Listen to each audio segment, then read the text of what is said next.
David Locke with Locke and Key Associates.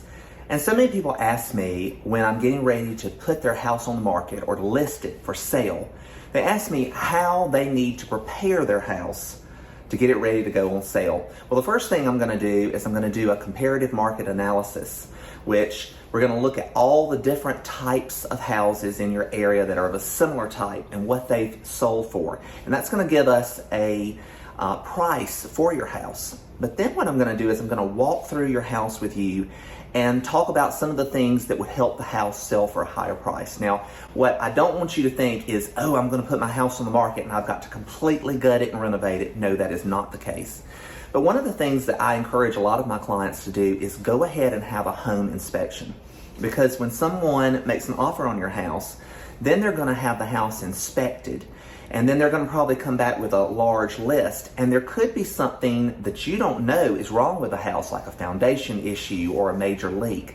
So what I like for my clients to know is up front, what do they have facing them? So a lot of times I'll encourage my clients to go ahead and have a home inspection done. They're not very expensive. They usually cost a few $100s. And it'll let you know what you've got facing you. Then we can take a look at that list and we can decide what you want to have corrected. How can you get the most bang for your buck? Well, one of the things that I would encourage you to do is first is to declutter your house. You can see behind me, this is my house, and me and my wife, we are maximalists. But when you're showing a house, you want to take all of the family photos off. You want to take all of the things that are very personal out, and you want to make a more clean palette for people to see. That's very important. Do you need to repaint? No, not necessarily. But if the house is really dirty, if the house has an odor, if there have been pets in the house, a lot of children in the house, I have pets and children both, then you might want to think about painting the house. Also, if the house is painted a variety of different colors or if it's dated, if you want to especially do it yourself, if you're looking to save money, painting the house is not a bad idea.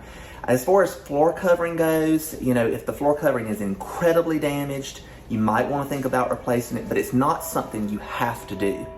But what I like to do is walk through with my clients, talk to them about what their budget is, what they're wanting to get out of the house, and then make sure that they're not overdoing so much, but at the same time they're creating enough change in the house to make sure that they're going to get a good price for the house.